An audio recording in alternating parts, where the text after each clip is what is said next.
Hello everyone, welcome to study with Shri. देखिए, Uttar Pradesh PCS और RO की प्रीलिम टेस्ट सीरीज चलाई जा रही है 2023 की। यह टेस्ट नंबर आपका 173 है। 172 टेस्ट ऑलरेडी कंप्लीट हो चुका है। प्लेलिस्ट बना रखी है, आप लोग जाकर के देख सकते हैं।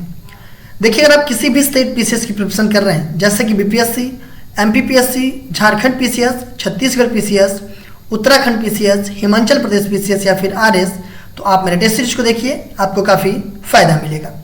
या किसी वनडे एग्जाम की प्रिपरेशन कर रहे हैं तो भी मेरे टेस्ट सीरीज को देखिए, क्योंकि जो भी क्वेश्चंस हैं वो सभी प्रतियोगिता परीक्षाओं के लिए काफ़ी इंपॉर्टेंट है।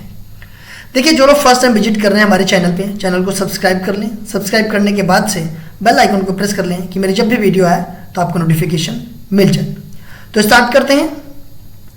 फर्स्ट क्वेश्चन है, सूची फर्स्ट को सूची सेकेंड से सुमेलित कीजिए तथा सूचियों के नीचे दिए गए कूट का उपयोग करके सही उत्तर का चयन कीजिए। सूची फर्स्ट में पठार का नाम दिया गया है और सूची सेकेंड में देश का नाम दिया गया है कि कौन सा पठार जो है कि किस देश में सिचुएटेड है। ऐसे करके जो है कि मिलान कराना है। कोलोरेडो का पठार कहाँ पे है ये? तो ये पड़ता है आपका यूएसए में, और यूएसए का ये सबसे बड़ा पठार है, कोलोरेडो का पठार। लारेसिया का पठार ये कहाँ पे है? तो ये है आपका कनाडा में। किम्बरले का पठार ये कहाँ है? तो ये है ऑस्ट्रेलिया में। और तिब्बत का पठार कहाँ पे है? तो ये चीन में है। तो ये आपका पहला ऑप्शन सही हो जाएगा, 1, 2, 4, 3।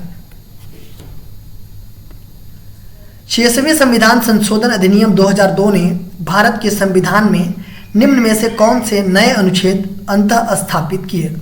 अनुच्छेद 45, अनुच्छेद 51 का, अनुच्छेद 21 का। 86वां संविधान संशोधन जो कि 2002 में हुआ था, और इसके तहत संविधान में कौन से नए अनुच्छेद स्थापित किया गया?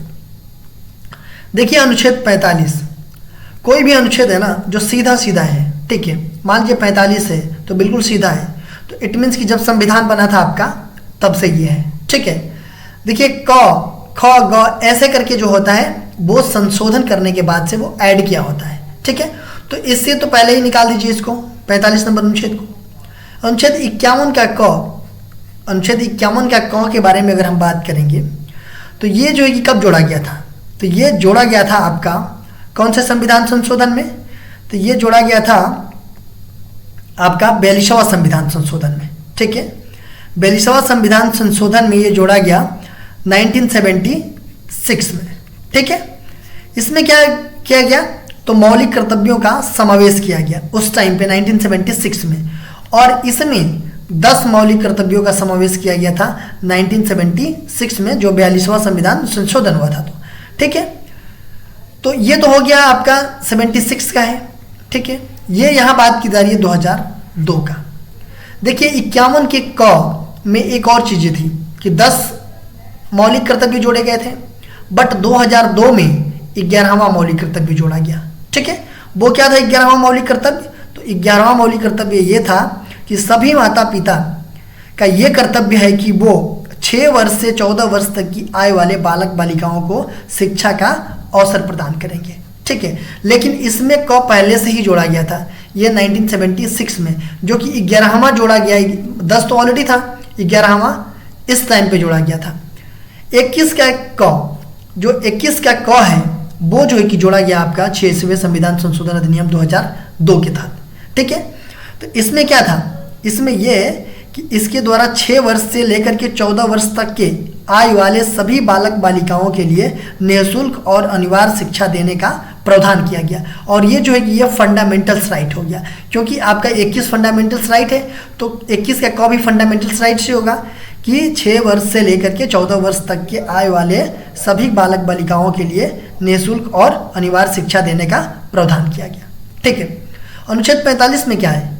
अनुच्छेद 45 में ये चीज़ें हैं कि सभी बच्चों को 6 वर्ष की आयु पूरी करने तक प्रारंभिक बाल्यावस्था देखभाल और शिक्षा प्रदान करना, ठीक है। तो ये तो जब हमारा बेसिकली संविधान बना था तभी से था। ये जुड़ा गया आपका क 42वां संविधान संशोधन 1976 में, 21 का क जोड़ा गया 86वें संविधान संशोधन 2002 में। तो इसमें ये जोड़ा गया बस 3 नंबर, तो यहाँ पे हो जाएगी केवल 3 नंबर, बी ऑप्शन आपका सही हो जाएगा। माइटोकॉन्ड्रिया के संदर्भ में निम्न कथनों पर विचार कर कूट के अनुसार सही उत्तर का चयन कीजिए। माइटोकॉन्ड्रिया का संबंध वायवीय श्वसन से होता है। इसमें कोशिकीय ऊर्जा एटीपी के रूप में उत्पादित नहीं की जाती। माइटोकॉन्ड्रिया के संबंध में बात की जा रही है। माइटोकॉन्ड्रिया का संबंध वायवीय श्वसन से होता है, बिल्कुल सही है। इसमें कोशिकीय ऊर्जा एटीपी के रूप में उत्पादित नहीं की जाती है। देखिए, इसमें जो है कि कोशिकीय ऊर्जा एटीपी के रूप में उत्पादित की जाती है। ठीक है, आपका ये गलत है। इसमें पहला सही है, दूसरा गलत है। ठीक है, देखिए माइटोकॉन्ड्रिया का काम क्या होता है? तो इसका जो है कि काम ये होता है कि ऊर्जा का उत्पादन करना। और माइटोकॉन्ड्रिया एक खोखली और बेलनाकार संरचना होती है जिसमें बाह्य झिल्ली चिकनी और भीतरी झिल्ली जो है कि अंगुली नुमा क्रिस्टी बनाती है। ठीक है, और इसका मुख्य कार्य बता ही दिया कि इसका मुख्य कार्य होता है कि ऊर्जा का उत्पादन करना। देखिए, इसमें जो है कि मैं बताया कि कोशिकीय ऊर्जा एटीपी के रूप में उत्पादित की जाती है, यहाँ पे दिया गया है नहीं की जाती है। ठीक है, और माइटोकॉन्ड्रिया को कोशिका का पावर हाउस भी कहा जाता है। ठीक है, तो इसमें हो जाएगा आपका केवल एक सही है। जंतु कोशिका के संदर्भ में निम्न कथनों पर विचार कर कूट के अनुसार सही उत्तर का चयन कीजिए। जंतु कोशिका में ऊर्जा का संग्रह स्टार्च के रूप में होता है। जंतु कोशिका में लवक पाए जाते हैं। देखिए, जंतु कोशिका के संबंध में बात की जा रही है। पहला दिया गया है कि जंतु कोशिका में ऊर्जा का संग्रह स्टार्च के रूप में होता है। देखिए, गलत है। जंतु कोशिका में ऊर्जा का संग्रह जो है कि कार्बोहाइड्रेट व ये जो है कि ग्लाइकोजन के रूप में होता है, न कि स्टार्च के रूप में। अगर स्टार्च के रूप में देखें तो स्टार्च के रूप में अगर देखा जाए तो पादप कोशिका में ऊर्जा का संग्रह स्टार्च के रूप में होता है। ठीक है, किस में होता है? पादप कोशिका में। तो ये आपका गलत है। जंतु कोशिका में लवक पाए जाते हैं। देखिए, जंतु कोशिका में लवक नहीं पाए जाते हैं। ठीक है, लवक किस में पाए जाते हैं? तो ये पादप कोशिका में पाए जाते हैं। तो ये भी आपका गलत है। पहला भी गलत है और दूसरा भी गलत है। तो इसमें हो जाएगा कि न तो एक सही है और न ही दो सही है। सूची फर्स्ट को सूची सेकंड से सुमेलित कीजिए तथा सूचियों के नीचे दिए गए कूट का उपयोग करके सही उत्तर कर चयन कीजिए। सूची फर्स्ट में कुछ परियोजना का नाम दिया गया है और सूची सेकंड में नदी का नाम दिया गया है कि कौन सा परियोजना जो है कि किस नदी पे सिचुएटेड है। फरक्का परियोजना ये कहाँ पे पड़ता है? तो फरक्का परियोजना पड़ता है आपका पश्चिम बंगाल में। ठीक है, और ये जो है कि हुगली नदी पे है, ये गंगा नदी की वितरिका है। ठीक है, तो ये आपका सीधा सीधा हो जाएगा। सरदार सरोवर परियोजना जो है कि कहाँ पे है? तो ये है आपका नर्मदा नदी पे और गुजरात में है। तुलबुल परियोजना ये आपका झेलम नदी पे है, कहाँ पे? जम्मू कश्मीर में। और नाथपा झाकरी परियोजना ये सतलज नदी पे है आपका हिमाचल प्रदेश में। तो बिल्कुल सही सही सीधा सीधा सुमेलित है। तो ये हो जाएगा आपका 1 2 3 4।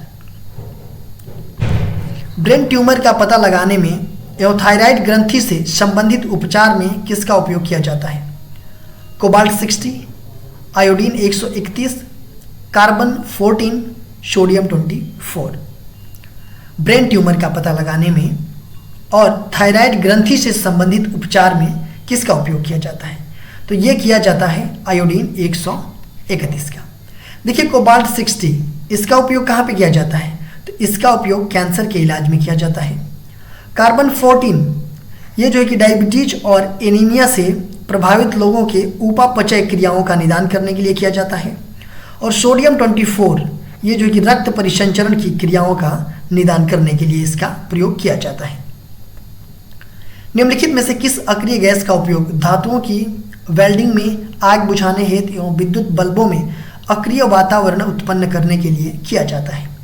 आर्गन, रेडान, हीलियम, इनमें से कोई नहीं।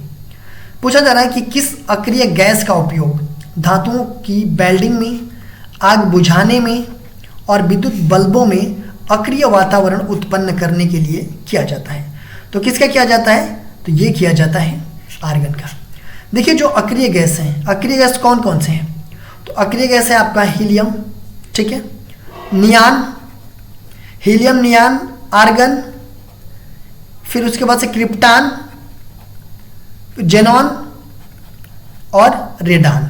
ठीक है, ये जो है कि आपका 6 अक्रिय गैस है। ठीक है। ये छह अक्रिय गैस है। इसमें आर्गन जो है कि इसका उपयोग धातुओं की वेल्डिंग में आग बुझाने हेतु एवं विद्युत बल्बों में अक्रिय वातावरण उत्पन्न करने के लिए किया जाता है। देखिए जो 6 अक्रिय गैस है ना, ये आपका आवर्त सारणी में 0 वर्ग के तत्व है। सूची फर्स्ट को सूची सेकेंड से सुमेलित कीजिए तथा सूचियों के नीचे दिए गए कूट का उपयोग करके सही उत्तर कर चयन कीजिए। सूची फर्स्ट में संस्थापक का नाम दिया गया है और सूची सेकेंड में कुछ पत्रिकाओं का नाम दिया गया है। जफर अली खां, कुंडी अरासू, वीसी हर्नीमैन, किसान bulletin, EVR Naikar, Periyar, Bombay Chronicle, Indulal याज्ञिक, जमींदार। देखिए अगर हम बात करें जफर अली खां की, तो इनके द्वारा ये जो है कि किस पत्रिका के संस्थापक थे, तो ये जो है कि जमींदार पत्रिका के संस्थापक थे। बीसी हार्नीमैन, ये जो है कि बॉम्बे क्रॉनिकल के संस्थापक थे। ईवीआर नायकर, पेरियार, ये जो है कि कुंडी अरासू के संस्थापक थे। और इंदुलाल याज्ञिक, ये जो है कि किसान बुलेटिन पत्रिका के संस्थापक थे। तो ये हो जाएगा आपका 4312, बी ऑप्शन हो जाएगा। क्रांति एवं कृषि से संबंधित गलत युग्म बताइए। अमृत क्रांति योजना, नदियों को जोड़ने की, ये योजना यहाँ है, ठीक है। अमृत क्रांति नदियों को जोड़ने की योजना। लाल क्रांति मांस एवं टमाटर उत्पादन। भूरी क्रांति तिलहन उत्पादन। गोल क्रांति आलू उत्पादन।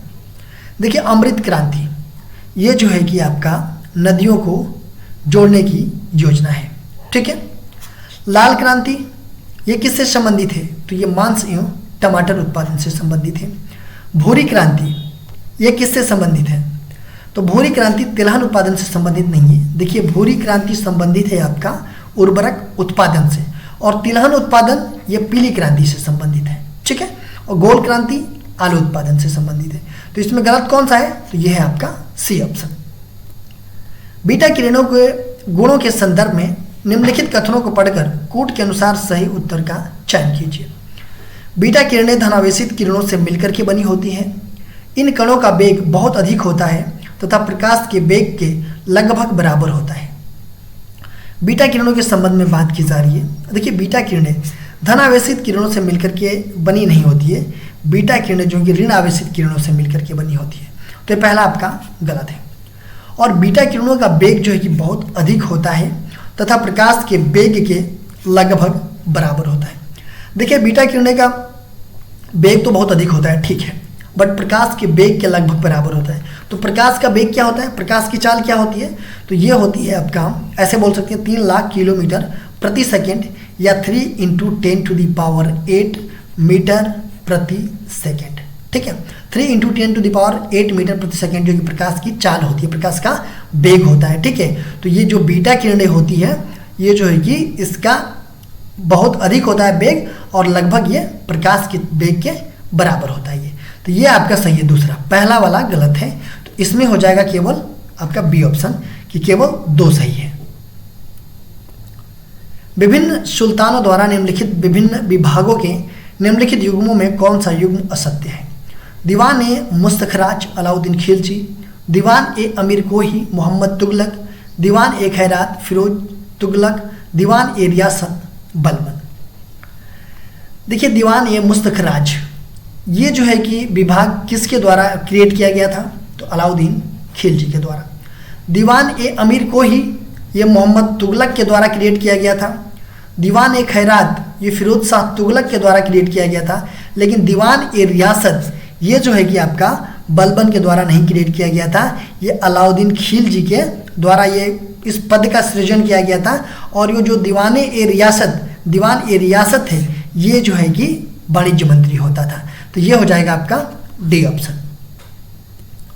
कार्बन डाइऑक्साइड एवं जल को जल वाष्प के रूप में बाहर करने का कार्य निम्नलिखित में से कौन सा उत्सर्जी अंग करता है। फेफड़े, आंत, यकृत, वृक्क। कार्बन डाइऑक्साइड एवं जल को जल वाष्प के रूप में बाहर करने का कार्य निम्नलिखित में से कौन सा उत्सर्जी अंग करता है। तो कौन सा करता है, तो ये करता है आपका फेफड़ा। ए ऑप्शन आपका सही है। आंत का क्या काम होता है, तो देखिए आंत जो है कि अनपचे भोजन और अन्य उत्सर्जी पदार्थों को मल के रूप में बाहर करने का ये कार्य करता है। यकृत जो है कि अमोनिया को यूरिया में बदलता है। ब्रिक ये जो है कि आपका नाइट्रोजनी अपशिष्ट पदार्थ जल की अतिरिक्त मात्रा और टॉक्सिक को बाहर करने का ये कार्य करता है। सूची फर्स्ट को सूची सेकंड से सम्मिलित कीजिए तथा सूचियों के नीचे दिए गए कोड का उपयोग करके सही उत्तर का चयन कीजिए।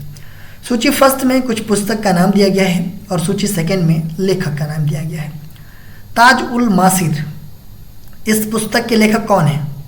तो इस पुस्तक के लेखक हैं हसन निजामी। तारीख ये यामिनी, इस पुस्तक के लेखक हैं उत्वी। तारीख ए मुबारक शाही, ये है आपके यहाँ बिन अहमद शरहिदी। और ये फुतुह उस सलातीन, इसके जो है कि लेखक हैं इसामी। तो ये हो जाएगा 2, 1, 4, 3, ये बी ऑप्शन हो जाएगा। उत्तर प्रदेश के संग्रहालय एवं उनकी स्थिति का गलत युग्म बताइए। लोक कला संग्रहालय लखनऊ, राजकीय बौद्ध संग्रहालय कुशीनगर, राजकीय जैन संग्रहालय मेरठ, राजकीय स्वतंत्रता संग्राम संग्रहालय मेरठ।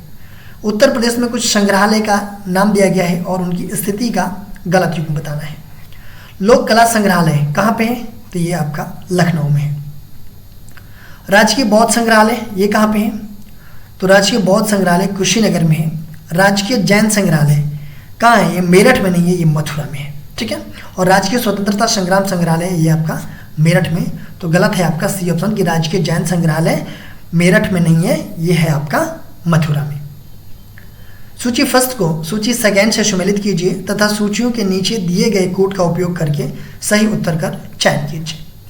सूची फर्स्ट में कुछ जल संधि का नाम दिया गया है और सूची सेकंड में ये जल संधि किस किस को जोड़ती है ये दिया गया है। देखिए मलक्का जल संधि, मलक्का जल संधि हिंद महासागर और प्रशांत महासागर को जोड़ती है। ठीक है। डोवर जल संधि यह आपका इंग्लिश चैनल एवं उत्तरी सागर को जोड़ती है। जिब्राल्टर जल संधि ये भूमध्य सागर एवं अटलांटिक महासागर को जोड़ती है। और मैगलन जल संधि ये प्रशांत एवं दक्षिणी अटलांटिक महासागर को जोड़ती है। तो ये हो जाएगा आपका 1, 3, 2, 4। 1, 3, 2, 4 कौन सा है? C option. देखिए क्वेश्चन पूछा गया था आप लोगों से पिछले वीडियो में कि निम्नलिखित में से किस भारतीय प्रबुद्ध व्यक्ति ने कहा था भारतीय की एकमात्र आशा आम जनता से है, उच्च वर्ग भौतिक और नैतिक रूप में मृत है। बाल गंगाधर तिलक, लाला लाजपत राय, अरविंद घोष, स्वामी विवेकानंद। तो स्वामी विवेकानंद ने कहा था कि भारतीय की एकमात्र आशा आम जनता से है, उच्च वर्ग भौतिक और नैतिक रूप से मृत हैं। तो ये हो जाएगा आपका डी ऑप्शन। आज के क्वेश्चन देख लेते हैं। आज के क्वेश्चन है विजयनगर साम्राज्य में अब्दुल रज्जाक और निकोली कॉन्टी नामक विदेशी यात्री किस शासक के राज्यकाल में आए थे? कृष्णदेव राय, हरिहर द्वितीय, देवराय प्रथम, देवराय द्वितीय। अब्दुल रज्जाक और निकोली कॉन्टी नामक जो विदेशी यात्री थे वो किसके शासक में आए थे? तो ये कमेंट बॉक्स में आप लोगों को बताना है। इसका आंसर मैं नेक्स्ट वीडियो में आप लोगों को बताऊंगा। देखिए आप मेरे चैनल को सब्सक्राइब कर लीजिए। सब्सक्राइब करने के बाद से बेल आइकन को प्रेस कर लीजिए कि मेरी जब भी वीडियो आए तो आपको नोटिफिकेशन मिल जाए। मेरा दूसरा चैनल है श्री जीएस पॉइंट, आप इसको भी सब्सक्राइब कर लीजिए। फेसबुक पर मेरा पेज है स्टडी विद श्री के नाम से और इंस्टाग्राम पे हमारी ID study with Shri 25 and Shri GS point. और टेलीग्राम का हमारा चैनल है स्टडी विद श्री। इन सब सारे का लिंक आपको डिस्क्रिप्शन में मिल जाएगा, वहाँ पे क्लिक करते आप यहाँ पे पहुँच जाएंगे। तो इन सब सारे जगहों से कनेक्ट हो जाइए क्योंकि इन सब सारे जगहों पे स्टडी से रिलेटेड चीज़ें पोस्ट की जाती है जिससे आप लोगों को फ़ायदा पहुँच सकता है। दोस्तों वीडियो अच्छी लगती है तो आप एक लाइक कर दिया कीजिए, एक अच्छा सा कमेंट्स कर दिया कीजिए, अपने दोस्तों में शेयर जरूर किया कीजिए। अगर वीडियो अच्छी नहीं लगती है तो आप लोग डिसलाइक कर दिया कीजिए और कमेंट बॉक्स में मुझे बताइए डिसलाइक क्यों किया। वीडियो देखने के लिए धन्यवाद।